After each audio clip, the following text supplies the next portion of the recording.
He had never designed a ship. He had never designed anything. No engineering degree, no naval background, not even a technical trade. Just a journalist who'd once escaped a German prison camp by walking out the front gate in broad daylight.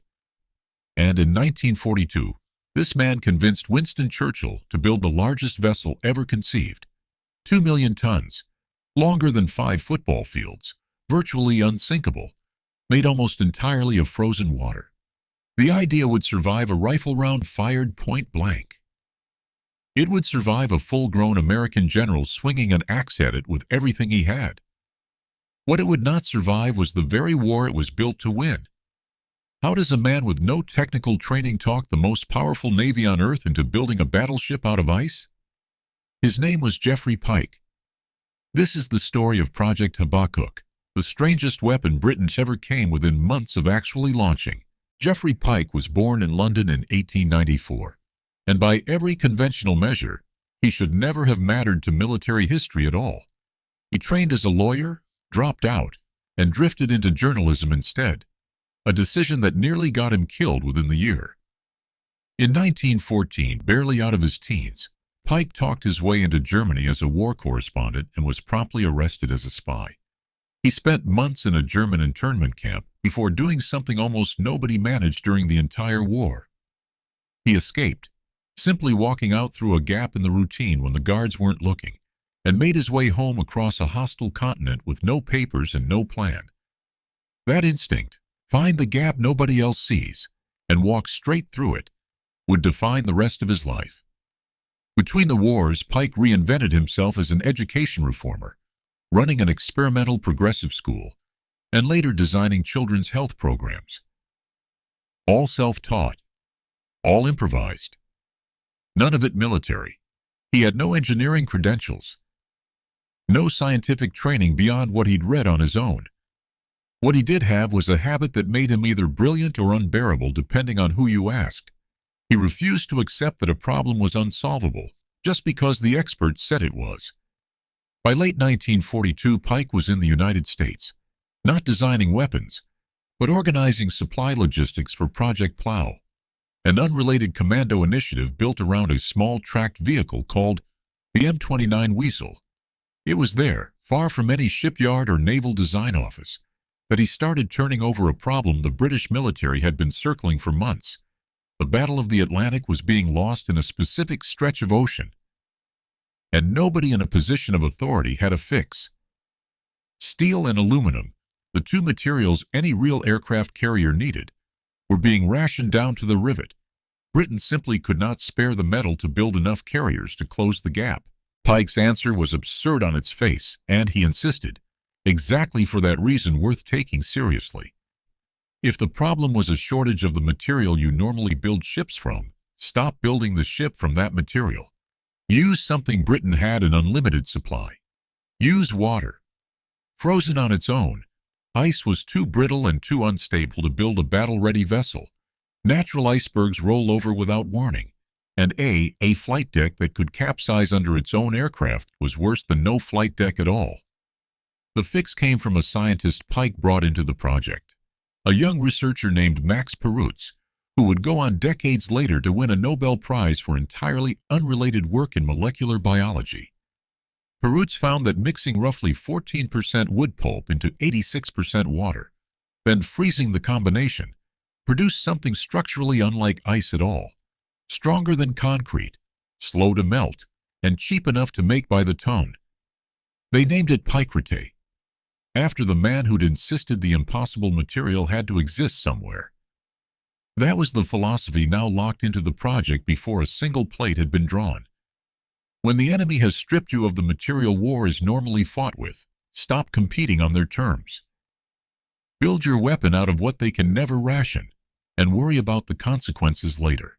By the time Pyke brought his idea back to London in late 1942, the numbers behind it were not theoretical.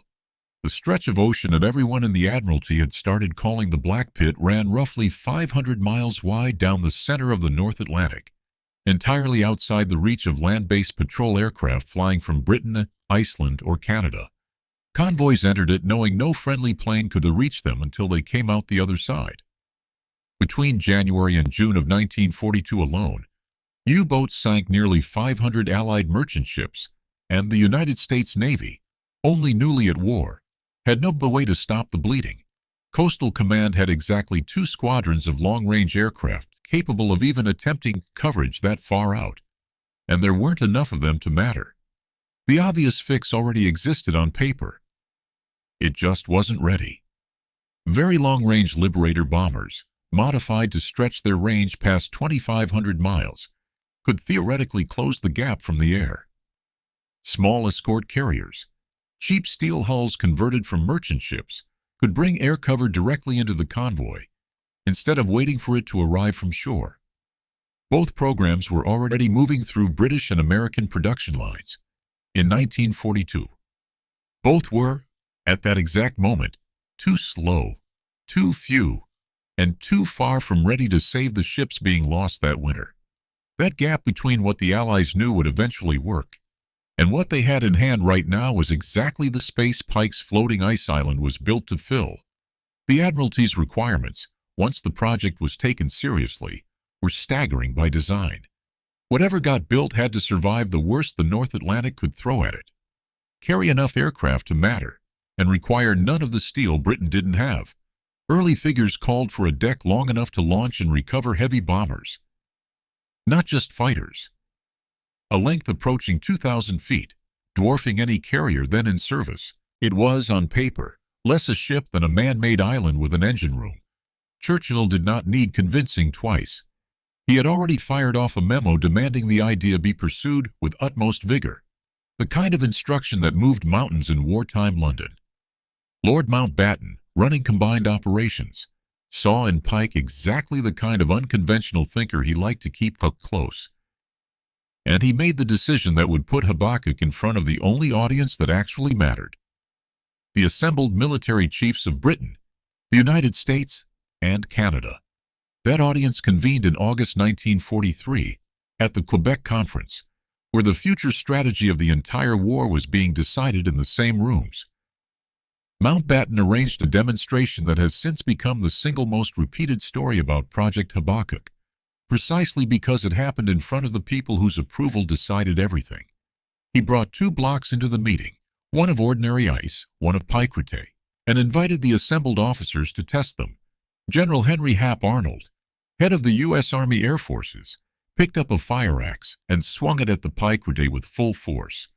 The axe bounced. Arnold's arm took the shock instead, and by most accounts he let out an audible yelp of pain in front of the entire Allied High Command. The block itself showed barely a mark. It was, in the span of about 10 seconds, the most convincing pitch a weapons program ever received without firing a shot. The Americans in the room weren't fully sold. Pykrete surviving an axe blow was one thing. A 2-million-ton vessel surviving the North Atlantic was another. But they were sold enough. Habakkuk was cleared to move from concept to construction. A remote lake in the Canadian Rockies was about to become the testing ground for the strangest prototype of the Second World War. Building the actual vessel started before anyone in London had even signed off on the plan looking the way it eventually would. In the winter of 1943, Combined Operations handed the job to the National Research Council of Canada, reasoning that a country with genuine expertise in ice and brutal winters was the only sensible place to prove the concept for real. They picked Patricia Lake, a quiet body of water inside Jasper National Park, Alberta, remote enough to keep the whole thing secret, cold enough to keep Pykrete frozen through construction, and close enough to a rail line to move materials in without drawing attention. The labor came from an unlikely and quietly ironic source: a nearby camp of conscientious objectors, men who had opted out of combat duty in exchange for alternative wartime service. None of them were told what they were actually building. They simply called it Noah's Ark, and to disguise it from anyone flying overhead, the whole structure was topped with an ordinary sloped roof, made to look from above like nothing more than a lakeside boathouse. What they built inside that boathouse shell was 60 feet long, 30 feet wide, and weighed 1,000 tons, a small fraction of the size the final ship was meant to be, but large enough to prove or kill the entire concept. The construction method was almost absurdly simple to describe and brutally exacting to execute. A wooden frame packed with pykrete around a solid core of lake ice, threaded through with refrigeration piping that ran around the frozen mass like a rib cage holding a heart in place. A single 1-horsepower motor, smaller than what you'd find in a household appliance today, powered the entire refrigeration system, and it was enough. Through an entire Canadian summer, with outside air well above freezing, the prototype held its shape. They didn't stop at proving it could stay frozen. Through the spring and summer of 1943, engineers ran the vessel through the kind of abuse a real warship might face: explosive charges, artillery fire, direct impact tests, logging exactly how the material absorbed and dispersed the shock instead of shattering the way natural ice would. Thermocouples embedded deep in the hull tracked the internal temperature, holding steady at a punishing 14 degrees Fahrenheit, even as the exterior walls, exposed to Alberta's summer air, sat only a few degrees below freezing. On every measurable point, the material was designed to prove Pykrete delivered. It did not crack under bombardment the way steel plate skeptics predicted. It did not melt the way a natural iceberg would. The idea worked. And that success was exactly what turned the project from an interesting experiment into a genuine crisis of scale. Proving that a 1,000-ton model could survive a Canadian summer was one problem. Building the real thing was another problem entirely, and the numbers behind it were now impossible to avoid. Engineers calculated that a full-sized Habakkuk would require something in the neighborhood of 300,000 tons of wood pulp alone, on top of tens of thousands of tons of insulation and specialized piping, none of which existed yet in those quantities, all of which competed directly with the very war effort the ship was meant to support. The refrigeration plant needed to keep a vessel that size frozen was itself calculated to require more steel than building an equivalent-sized ship out of steel in the first place. The exact material shortage Habakkuk had been invented to escape from was now creeping back in through the refrigeration budget. The prototype at Patricia Lake had answered the only question it was ever built to answer. Could Pykrete work? Yes. What it could not answer, and what nobody wanted to say too loudly in the summer of 1943, was whether Britain could actually afford to build what came next. By the autumn of 1943, the same math that proved Pykrete could survive an axe blow was starting to prove something else entirely. The concept did not scale the way anyone had hoped, and the closer the design got to something seaworthy, the more it consumed the exact resources it was invented to save. The requirements had not stayed still. The Fleet Air Arm, brought in to specify what the ship actually needed to do its job, wanted it capable of launching and recovering heavy bombers, not just fighters, which meant the flight deck alone had to stretch to roughly 2,000 feet, nearly 700 yards, longer than any runway on any vessel ever built. To survive a torpedo strike, the outer walls needed to be as much as 40 feet thick. To handle the North Atlantic's worst seas without breaking apart, engineers now estimated the completed vessel would weigh over 2 million tons. Steering something that size introduced a problem nobody had fully solved. The rudder alone would need to stand over 100 feet tall, just to have any effect on a hull that enormous, and no one had yet worked out how you'd actually turn it. None of these were failures of the material. Pykrete still did exactly what Pykrete had promised on the lakeshore. The failure was arithmetic. Building a vessel at that scale meant securing roughly 300,000 tons of wood pulp, tens of thousands of tons of insulation, and a refrigeration system so large that engineers eventually calculated it alone would consume more steel than building an entire conventional aircraft carrier from scratch. The precise material Habakkuk had been invented to avoid using, now required in bulk just to keep the ice frozen. Workforce estimates climbed toward 8,000 men for construction alone, at a moment when every skilled tradesman in Britain and Canada was already committed elsewhere. Geoffrey Pike, the man whose idea this had been from the start, was no longer in the room where these numbers were being discussed. He had clashed repeatedly with American officials during the project's push for U.S. involvement, and by the second half of 1943 he had been quietly eased out of the planning process entirely, left to watch naval architects and Canadian engineers carry his idea forward without him. The project that had started as one improviser's answer to a shortage was now a committee's problem, and committees, unlike Pike, had no instinct for walking away from a plan once it had momentum. Canada's own research council had reservations it struggled to voice. C.J. Mackenzie, president of the National Research Council, had access to figures suggesting the completed vessel would cost more in money and machinery than an entire fleet of conventional carriers built the ordinary way. And by his own later account, the British officials closest to Churchill were reluctant to deliver that verdict to the Prime Minister directly, wary of contradicting a plan he had personally championed. The bad news sat in Canadian hands for longer than the arithmetic justified, because nobody wanted to be the one who told Churchill his floating island might not float on a budget Britain could actually afford. And while the ship's paper specifications kept growing heavier and more expensive by the month, the war it was supposed to help win was quietly solving its own problem without it. The black pit that Habakkuk existed to close was, by May 1943, already shrinking fast. Very long-range Liberator bombers, modified to stretch past 2,500 miles of range, had finally reached full deployment in meaningful numbers. Escort carriers, cheap steel hulls converted from merchant ships, were rolling off American production lines faster than Habakkuk's advocates could argue for a single icebound alternative. That May became the turning point of the entire Battle of the Atlantic. U-boat losses spiked to unsustainable levels, roughly a quarter of Germany's operational submarine strength gone in a single month. And Admiral Dönitz pulled his wolf packs out of the North Atlantic entirely.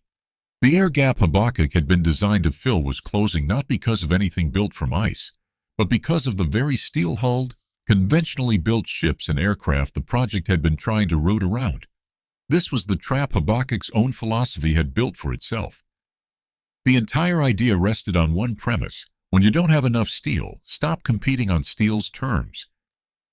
But that premise only held as long as the shortage did. The moment American shipyards began producing escort carriers faster than anyone anticipated, and modified Liberators started closing the range gap from the air, the specific scarcity Habakkuk was engineered around simply stopped being scarce.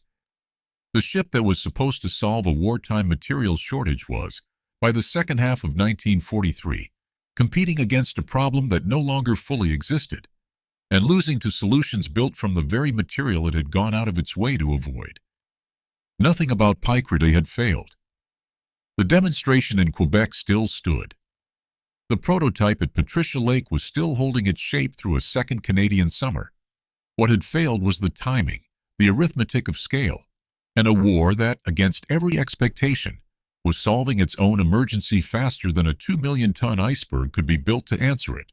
The last meeting on Project Habakkuk took place in December 1943, in a Britain that looked nothing like the Britain that had approved it 14 months earlier. The men gathering to close the file were, in most cases, the same men who had watched Hap Arnold's axe bounce off a block of Pykrete at Quebec. Nothing about that demonstration had been wrong. What had changed was everything around it. Through the late summer and fall, naval architects had kept refining the design, because refining was the only direction the project knew how to move in. 3 alternative versions of the vessel were drawn up and presented to the chiefs of staff in August. Habakkuk Thrush, discarded almost immediately as impractical, and 2 further options that shaved at the edges of a problem that couldn't be shaved away. The core numbers stayed brutal no matter which version they picked. A hull rated to survive the worst waves ever recorded at sea, a range of 7,000 miles, walls 40 feet thick, a flight deck stretching 2,000 feet to launch aircraft that hadn't even been designed with a floating island in mind. Nobody had solved the rudder. A structure of that size would need one over 100 feet tall just to turn. And by winter, engineers still had no answer for how you'd mount it, let alone move it. Canada delivered the verdict that made the argument moot before London even had to render one. The Canadian team overseeing construction concluded plainly that no version of the ship could possibly be ready within the coming year. Not the 1944 they'd once hoped for. Not any near-term date anyone in the Admiralty could plan around. A weapon designed to answer an emergency now came with a timeline that placed it years past the emergency it was meant to answer. Mountbatten, the man who had carried a block of Pykrete into a room full of Allied commanders, and made believers out of most of them, was the one who finally let the project go. He laid out his reasoning afterward in a short list, and the list reads less like a rejection of the idea than an obituary for its timing. Steel, once earmarked in impossible quantities for Habakkuk's refrigeration plant, was needed elsewhere for the coming invasion of Europe. Portugal had granted the Allies use of airfields in the Azores, putting long-range patrol aircraft within reach of the exact stretch of ocean Habakkuk had been built to cover. New long-range fuel tanks were stretching the patrol time of Britain's existing aircraft even further. And escort carriers, the cheap steel-hulled ships that had been crawling off American production lines all through 1943, were now arriving in numbers nobody had predicted when Pike first floated his idea 18 months earlier. None of these were arguments against Pykrete as a material. They were arguments against needing Pykrete at all. The formal conclusion recorded at that December meeting stated plainly that the large-scale Habakkuk vessel had been found impractical given the enormous production resources it would require, and the technical difficulties still unresolved. It was a bureaucratic sentence for a program that had, 18 months earlier, carried the personal backing of the Prime Minister of Great Britain. No full-size ship was ever ordered. No keel was ever laid for the real thing. The only Habakkuk that would ever touch water was the 1,000-ton test model quietly sitting in Patricia Lake, already beginning its second summer of slow, unwatched melting. There was a brief coda to the search for a floating island before the file closed for good. Someone floated the idea of welding surplus Liberty ships together into an artificial platform instead of freezing one out of a lake. It went nowhere, a footnote to a footnote. By the time the meeting adjourned, the mid-Atlantic gap that had justified the entire project no longer existed in any meaningful sense. The war had moved on without waiting for the ice to finish proving itself. 3 outcomes closed the story of Habakkuk, and none of them belonged to a battlefield. Geoffrey Pike never stopped inventing. Even after being pushed out of his own project, he kept producing ideas at the same restless pace that had gotten him into Churchill's office in the first place. Among them a scheme to land troops on Japanese-held islands, using a giant pneumatic tube, an idea that collapsed under its own impracticalities before it ever left the drawing board, in much the same way Habakkuk had.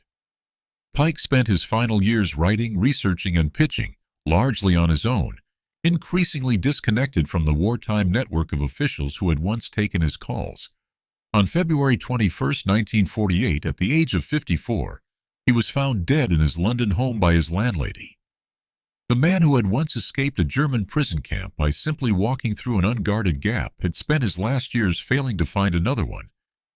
Max Perutz, the young researcher who had turned Pike's rough idea into an actual material by freezing wood pulp and water together in a combined operations basement, took a very different path forward. He returned to Cambridge and went back to the kind of research Pykrete had briefly interrupted, the molecular structure of proteins in blood. It would take him another 14 years, but in 1962, Max Perutz won the Nobel Prize in Chemistry for determining the structure of hemoglobin, the work he'd set aside to help build an ice aircraft carrier for Winston Churchill. The same scientific patience that had made Pykrete work in a frozen meat locker went on to answer one of the fundamental questions in modern biology. The third outcome belonged to no single person, because it belonged to the men who'd built the thing with their own hands and never even knew what it was. The conscientious objectors who spent the winter of 1943 assembling a 1,000-ton block of wood and ice inside a fake boathouse were simply reassigned once the order came down. Nobody told them the project had been formally judged impractical. Nobody needed to. The refrigeration crews packed up their equipment and left, without power running to the pipes threaded through its hull. The prototype had no way to hold its shape against the coming Alberta summers. It sat where it had been built, quietly losing the fight it had already won on paper, for 3 more years, until there was nothing left above the surface of Patricia Lake at all. Today, what's left of Project Habakkuk sits quietly at the bottom of a lake most visitors to Jasper National Park have no idea holds any wartime history at all. After the refrigeration crews walked away in the winter of 1943, the 1,000-ton prototype held its shape for a while. Then began the slow process nobody was left to stop.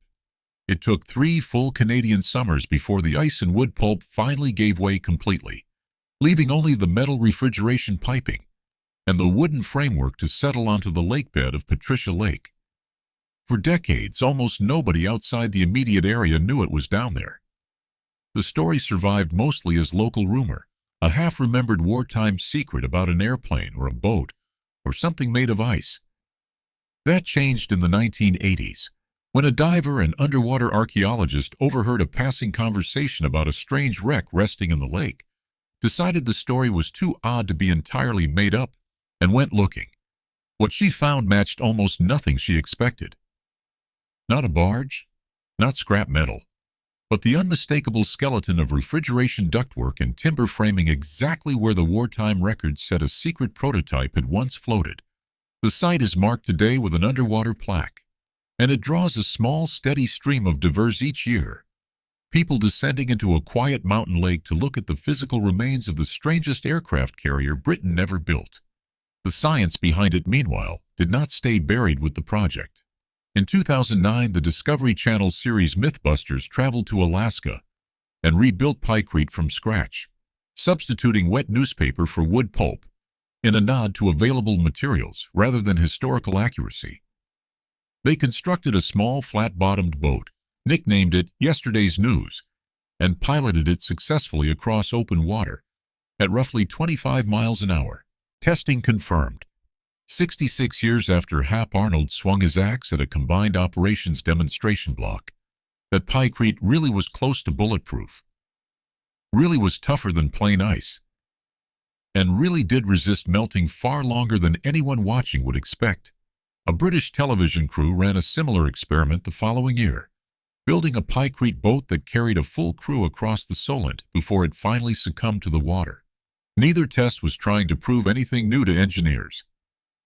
They were confirming decades later, and almost as a curiosity, that Geoffrey Pyke and Max Perutz had been right about the one thing that actually mattered. The material worked exactly as advertised. That is the strange split at the center of Project Habakkuk's legacy, and it's worth stating plainly, because it cuts against how most abandoned wartime programs are usually remembered. This wasn't Britain backing a bad idea, discovering the mistake too late. Every test the material was subjected to, gunfire, artillery, explosive charges, a full Canadian summer above freezing, it passed. The historical verdict is not that Pykrete failed. It's that the war Habakkuk was built to fight ended up being won by other means, faster than anyone in 1942 had any right to expect, and no engineering achievement, however real, survives being rendered unnecessary. There was no successor company to inherit the idea, no corporate lineage running forward to some modern equivalent, because Habakkuk was never a business. It was a government program that solved its assigned problem in the lab and lost the argument in the calendar. Pykrete itself has occasionally resurfaced since, in university experiments building temporary ice domes, and in offhand proposals for cold climate construction, but it has never again been asked to do what it was actually built for. Hold together a warship in the middle of an ocean. What survives in the end is not a fleet, not a company, not even really a design. What survives is a wreck at the bottom of a Canadian lake that tourists occasionally dive down to photograph, and a piece of trivia that still stops people mid-sentence more than 80 years later, that for about 18 months in the middle of the Second World War, the most powerful navy on Earth seriously planned to fight German U-boats from a battleship made of frozen water and sawdust, and it very nearly worked. Two philosophies stood facing each other by the end of 1943, and only one of them had ever been tested on the open ocean. Habakkuk's philosophy was improvisation under scarcity.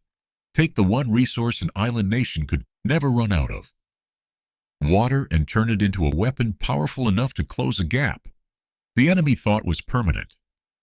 It was audacious. It was, by every test that mattered, correct. Pykrete held. The prototype survived. The bullet ricocheted. Nothing about the physics ever let anyone down. The philosophy that beat it was almost boringly conventional by comparison. Build more of what you already know how to build faster, in greater numbers, using materials nobody had to invent a name for. Steel-hulled escort carriers, cut from merchant ship designs already sitting in shipyards. Bombers with slightly longer fuel tanks. Nothing about long-range liberators or converted merchant hulls made for a good story at a dinner party. Nothing about them needed a demonstration with an axe. And that was the whole lesson sitting underneath Project Habakkuk the entire time. Genius does not beat the calendar. The most brilliant material solution in the world still has to arrive before the problem it solves stops existing. And in the space of 18 months, an idea nobody had thought possible went from Churchill's bathtub to a formal government file closed for lack of relevance. Not lack of merit. Britain didn't abandon Habakkuk because the ice failed. Britain abandoned it because the ordinary unglamorous fleet of steel ships being welded together in American shipyards got there first. Somewhere in Alberta, under the surface of a quiet lake in Jasper National Park, the physical proof of that lesson is still resting on the bottom, exactly where it settled 80 years ago. Not a wreck of failure, a wreck of timing. He had never designed a ship. For 18 months, it didn't matter. He'd designed one anyway, and it worked exactly as promised. It just wasn't needed anymore.